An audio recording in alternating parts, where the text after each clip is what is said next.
Hello dear students, welcome to our YouTube channel. आज का हमारा जो टॉपिक है वो है कूलाम का नियम। ये जो टॉपिक है बहुत ही इम्पोर्टेंट है। ये कई बार कई सेट में भी पूछा जाता है, तो इसको आपको अच्छे से सीखना चाहिए। इसका डेरिवेशन और इसकी डिफिनेशन भी आपसे पूछी जा सकती है, तो वीडियो को स्टार्टिंग से लेकर लास्ट तक बने रहिएगा। चलते हम लोग अपने टॉपिक की तरफ बढ़ते हैं। सबसे पहले इस कूलाम के नियम पर आने से पहले मैं आपको कुछ बेसिक चीज़ें बताना चाहता हूँ। जो कूलाम के नियम से पहले कुछ बातें ज्ञात हो चुकी थी, उनको मैं बताना चाहता हूँ।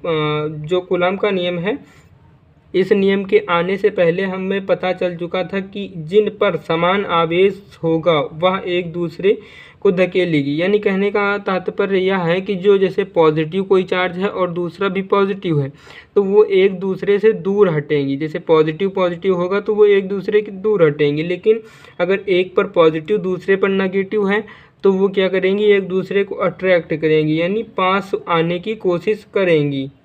तो ये जो पता चला था, इससे क्या हुआ, इन निष्कर्षों से आवेशों के बीच कार्यरत वैद्युत बल की मात्रा और इससे प्रभावित करने वाले कारकों के विषय में कोई जानकारी हमें मिलती ही नहीं थी, तो ये हमारे कोई काम का नहीं रहा। फिर क्या हुआ, 1785 ईस्वी में फ्रांसीसी एक साइंटिस्ट आए जिनका नाम कूलाम था। इन्होंने क्या किया, बहुत से प्रयोग किए अपने समय में। इन्होंने बहुत से प्रयोग किए, जिसमें से इनको जो उनसे प्रयोगों से प्राप्त हुआ यानी निष्कर्ष जो निकले, उनके आधार पर इन्होंने दो स्थित बिंदु आवेशों के बीच कार्यरत वैद्युत बल के संबंध में एक नियम प्रतिपादित किया। यानी दो स्थित बिंदु आवेशों के मध्य वैद्युत बल की गणना करने के लिए इन्होंने एक नियम प्रतिपादित किया। वो नियम क्या है, वो नियम जाना जाता है कूलाम का नियम।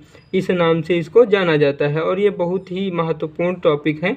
अगर आप आगे चलकर बीएससी भी करेंगे तब भी आपको उसमें देखने को मिलेगा। तो इसको स्टेप बाय स्टेप सीखते हैं। सबसे पहले इसकी डिफिनेशन क्या हो जाएगी कि कूलाम साहब ने यहाँ पर क्या कहा। इन्होंने कहा कि इस नियम के अनुसार क्या है, किन्हीं दो बिंदु आवेशों के बीच को दो बिंदु आवेश, एक Q1 हमने मान रखा है और दूसरा Q2 मान लिया। पहला जो बिंदु आवेश है वो Q है और दूसरा जो है वो Q2 है। पहला Q1, दूसरा Q2। अब इसको हम लोगों ने एक लाइन से जोड़ दिया। अब इन दोनों बिंदु आवेशों के बीच की दूरी हमने स्मॉल r से प्रेजेंट कर दी है। तो यहीं पर यहाँ पर लिखा गया है यही, किन्हीं दो बिंदु आवेशों के बीच कार्यरत वैद्युत बल दोनों आवेशों के परिणामों के गुणनफल के अनुक्रमानुपाती तथा उनके बीच की दूरी के वर्ग के व्युत्क्रमानुपाती होता है। तो यहाँ पर एक Q1 बिंदु आवेश, दूसरा Q2 बिंदु आवेश और इनके मध्य की दूरी यहाँ पर स्मॉल r दी गई है।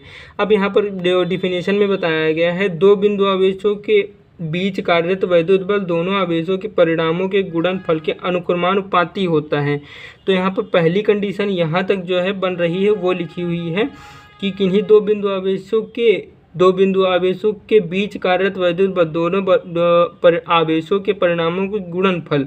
तो यहाँ पर Q1.Q2 लिखा हुआ है, यानी इनके दोनों के गुणनफल के अनुक्रमानुपाती होता है। क्या अनुक्रमानुपाती होता है, वैद्युत बल, जिसको हम लोग कैपिटल F से प्रेजेंट करते हैं।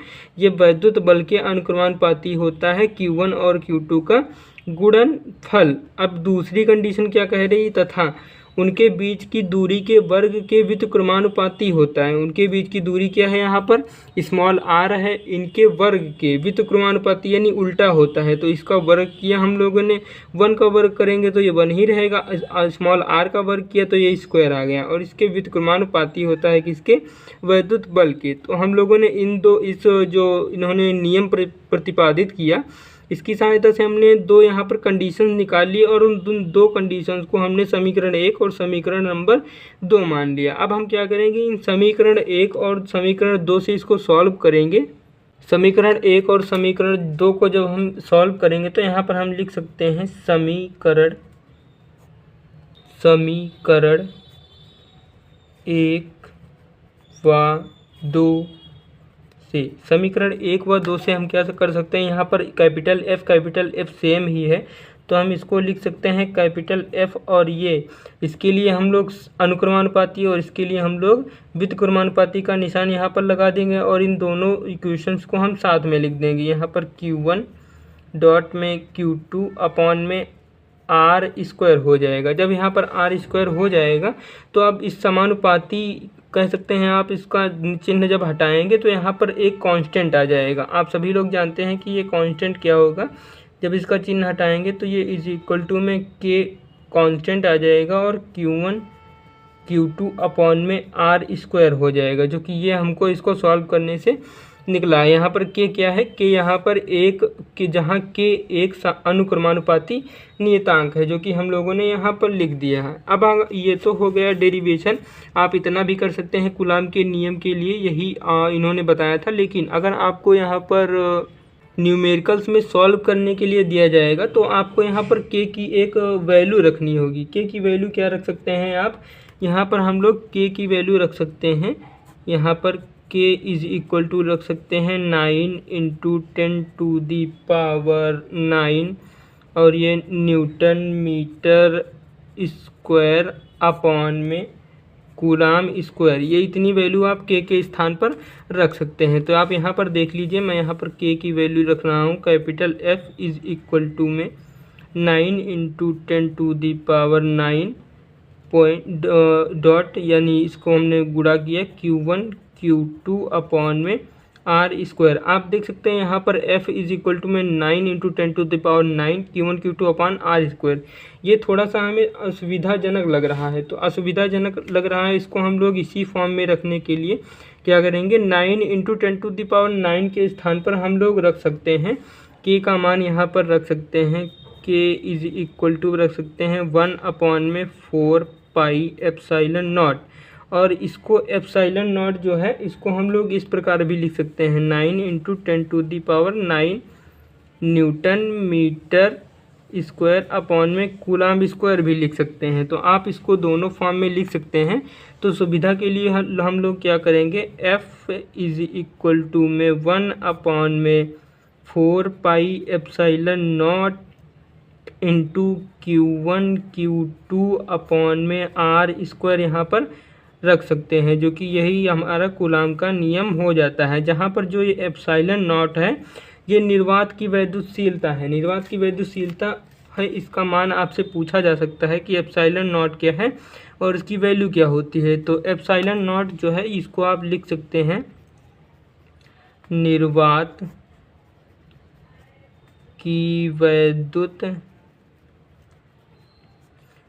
की वैद्युतशीलता, जिसका मान होता है 8.85 ×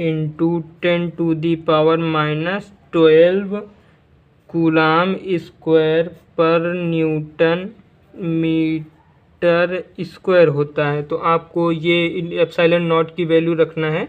बाकी आप पाई की वैल्यू जानते हैं 22/7 होती है। और ये इसका डेरिवेशन हो गया कूलाम के नियम का। बहुत ही इजी डेरिवेशन है, तो आप इसको अपनी नोटबुक में नोट करके रखिएगा, क्योंकि एग्ज़ाम टाइम पर आपको ये बहुत ही प्रॉफिट देने वाला है।